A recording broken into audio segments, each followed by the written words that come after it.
সূরাতুত তাকাসুর। তাকাসুর সূরা আল্লাহ তাআলা নাজিল করলেন কেন? আমাদের অবস্থা এখন এমন হয়ে গেছে। সূরা তাকাসুর আল্লাহ তাআলা সূরা তাকাসুর নাজিল করে আমাদেরকে সতর্ক করলেন। দুনিয়ার আধিক্যতা, দুনিয়ার সম্পদ, দুনিয়ার মায়ার মধ্যে পড়ে আমরা দুনিয়ার মধ্যে উদাসীন হয়ে গেছে। আখিরাতের কোনো খবর নাই, আখিরাতের কোনো ভাবনা আমাদের মধ্যে নাই, আখিরাতের চিন্তা আমাদের মধ্যে নাই। সে আখিরাতের চিন্তা ফিকির আমাদের মাঝ থেকে উঠে গেছে। আজকে আমাদের গর্ব হয়, আমার ছেলে ডাক্তার, আমার ছেলে ইঞ্জিনিয়ার, আমার ছেলে প্রফেসর। তবে হায় আফসোস মুসলমান, তুমি যে মুসলমান, তোমার মধ্যেও তো আছে ভাই ঈমান। তবে তোমাকে মুসলমান বলে পরিচয় দিতে লজ্জা লাগে যখন বলি ভাই কোরআনুল কারীম শুদ্ধ আসেনি। বলে হুজুর ইংলিশ পড়বো কোন সময় আর কোরআনুল কারীম শুদ্ধ করব কোন সময়? ইংলিশ পড়ার সময় তোমার হাতে আছে, কিন্তু কোরআনুল কারীম শুদ্ধ করার মতো সময় তোমার হাতে নাই। হাইরে কপাল পোড়া মুসলমান! আল্লাহ তাআলা আমাদেরকে সচেতন করছেন, আল্লাহ তাআলা আমাদের ভুলগুলা আমাদেরকে ধরাই দিছেন। আল্লাহ তাআলা ওই প্রেক্ষাপট আমাদের সামনে উন্মোচন করে দিয়েছেন। দুনিয়ার উদাসীন, দুনিয়ার মোহ যেন আমাদেরকে উদাসীন বানাই না ফেলে, আল্লাহ তাআলা থেকে আমাদেরকে দূরে না সরিয়ে ফেলে। এই জন্য আল্লাহ তাআলা সূরা তাকাসুর নাজিল করলেন। ওই সময় মানুষ একে অপরকে এমন ভাবে বলতো, আমার 10টা সন্তান, সন্তান নিয়ে গর্ব করত। আমার 100টা লাল উট আছে, তোমার কয়টা? সন্তানের আধিক্যতা নিয়ে তখন গর্ব করত, সম্পদের আধিক্যতা নিয়ে গর্ব করত, সন্তানের আধিক্যতা নিয়ে গর্ব করত। ওই সময় আল্লাহ তাআলা সূরা তাকাসুর নাজিল করে সতর্ক করলেন। আল্লাহ তাআলা বলেন, আলহাকুমুত তাকাসুর, প্রাচুর্যের লালসা তোমাদেরকে গাফেল করে ফেলেছে। এই ধন সম্পদের প্রাচুর্যতা তোমাদেরকে আল্লাহ তাআলা থেকে গাফেল করে রেখেছে। কেমন করে জানো? হাত্তা যুরতুমুল মাকাবির, যতক্ষণ না তোমরা কবরস্থানের মধ্যে পৌঁছবে ততক্ষণ পর্যন্ত দুনিয়া তোমাদেরকে হাঁকাইতে হাঁকাইতে দৌড়াইতে দৌড়াইতে নিয়ে যাবে। আর মানুষ দুনিয়ার পিছনে এইভাবেই ছুটতে থাকবে। দুনিয়া আজকে একটা বিল্ডিং, কালকে কিভাবে ওইখানে আরেকটা করা যায়। একটা গাড়ি আছে প্রয়োজনীয়, আরেকটা গাড়ি কিভাবে শৌখিন গাড়ি কিভাবে কেনা যায়।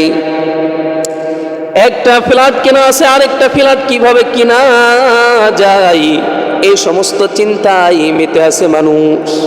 ও ভাই, এই সমস্ত চিন্তা থেকে আমাদেরকে ফিরে আসতে হবে। এই সমস্ত চিন্তা থেকে ফিরে যদি না আসি, আল্লাহ তাআলা বলেন এই সমস্ত চিন্তা কোন জায়গা পর্যন্ত নিয়ে যাবে জানো? হাত্তা যুরতুমুল মাকাবির, এমনকি তোমরা কবরস্থানে পৌঁছে যাও, তারপরেও তোমাদের আশাগুলা মনের মধ্যে এইভাবে থেকে যায়। কাল্লা সাউফা তা'লামুন,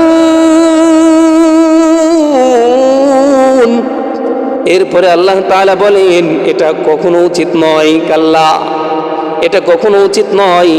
তোমরা অতি সত্বরই জেনে নিবে, অতি সত্বর তোমরা এটা জানতে পারবে।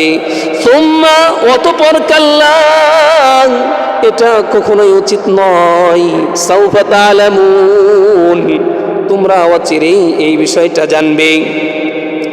কাল্লা লাউ তা'লামুনা ইলমাল ইয়াকিন, কাল্লা, সাবধান, কখনোই না। আল্লাহ তাআলা বলেন কখনোই নয়। যদি তোমরা নিশ্চিতভাবে জানতে, লাউ তা'লামুনা ইলমাল ইয়াকিন, যদি এই বিষয়ের জ্ঞান তোমাদের পরিপূর্ণ থাকতো। কাল্লা লাউ তা'লামুনা ইলমাল ইয়াকিন, যদি এই বিষয়ের জ্ঞানটা তোমাদের মাঝে পরিপূর্ণভাবে থাকতো। লা তারাবুন্নাল জাহিম, জানো তোমরা অবশ্যই লা তারাবুন্নাল জাহিম, তোমরা জাহান্নাম দেখবে। তোমরা অবশ্যই জাহান্নাম দেখবে। সুম্মা লাতারাবুন্নাহা আইনাল ইয়াকিন, তোমরা তা অবশ্যই দেখবে, তীব্র প্রত্যয়ে তোমরা দেখবে।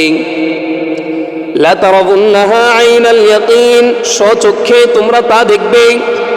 সুম্মা লাতুসআলুন্না ইয়াওমাইযিন আনিন নাঈম, আল্লাহ তাআলা যখন জাহান্নাম দেখাবেন, জাহান্নাম দেখার পর হাউ মাউ করে কাঁদতে শুরু করবে। হায় আফসোস, দুনিয়ার মধ্যে জীবনটা কিভাবে পার করলাম, আমার হায়াতটা কিভাবে পার করলাম, আমার জীবনটা কিভাবে পার হয়ে গেল, এইভাবে আফসোস করতে থাকবে। ওই দিন আল্লাহ তাআলা জাহান্নামীদেরকে জান্নাতের নাজ নিয়ামত গুলাও দেখাবেন।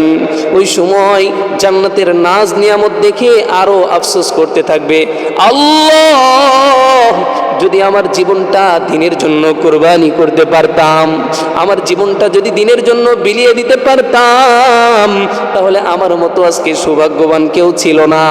হায় আল্লাহ, আপনি আমাকে একটা দিন সময় দেন, দুনিয়ার মধ্যে গিয়ে আবারও দিনের পথে কাজ করে আসবো রে মালিক।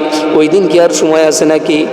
আরে কথা কন না কেন, ওই দিন সময় আছে নাকি? নাই নাই, ওই দিন আর কোনো সময় নাই। ওই দিন আল্লাহ তাআলা কি করবেন? লা তুসআলুন্না ইয়াওমাইযিন আনিন নাঈম, অবশ্যই সেই দিন তোমাদের নিয়ামত সম্পর্কে জিজ্ঞাসা করা হবে।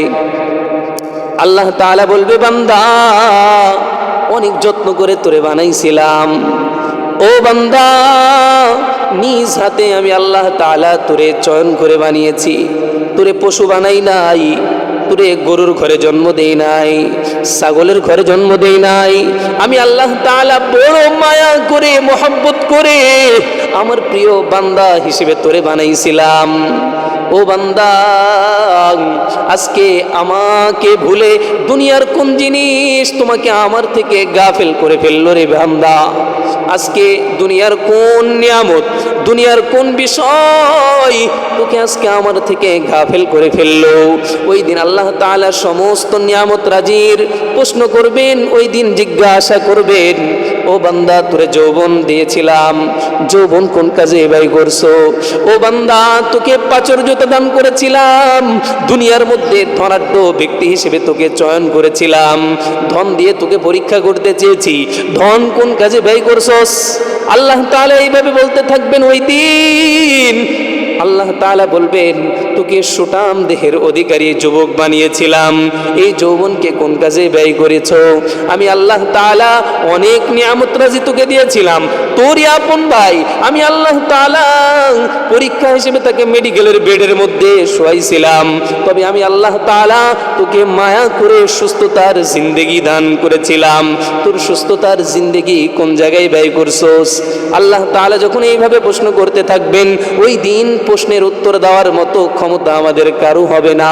যদি আল্লাহ তাআলা ওই দিন রহমান রহিম নামের দয়াতে আমাদেরকে যদি পার না করে দেয়, যদি প্রশ্ন করা শুরু করেন, ওই দিন আমাদের ক্ষমতা নাই মালের হিসাব দিয়ে, যৌবনের হিসাব দিয়ে আমরা আল্লাহ তাআলার কাছ থেকে পার পেয়ে জান্নাতে যাব, এমন ক্ষমতা নাই। এই জন্য ভাই, দুনিয়ার জিন্দেগির মধ্যে আল্লাহ তাআলা যে সুস্থতা দান করেছেন, আল্লাহ তাআলা তোমাদের মতো যুবক যে সুঠাম দেহর অধিকারী আল্লাহ তাআলা বানিয়েছেন, ও ভাই হাতে ধরে পায়ে ধরে বলি যৌবনকে নষ্ট করো না। ও ভাই, দুনিয়ার মোহে পড়ে আল্লাহ তাআলাকে ভুলে যেও না। এই দুনিয়ার নাজ নিয়ামতকে পেয়ে আল্লাহ তাআলার সেই অপরন্ত নিয়ামত জান্নাতকে ভুলে যেও না। আল্লাহ তাআলার কাছে ক্ষমা চাও, নিজের জিন্দেগির গুনার জন্য ক্ষমা চাও, প্রাচুর্যতা নিয়ে অহংকার করো, অহংকার থেকে ক্ষমা চাও। আল্লাহ তাআলার কাছে বলো, হে মালিক, যা পেয়েছি সবই তোমার অনুগ্রহের কারণে রে মালিক।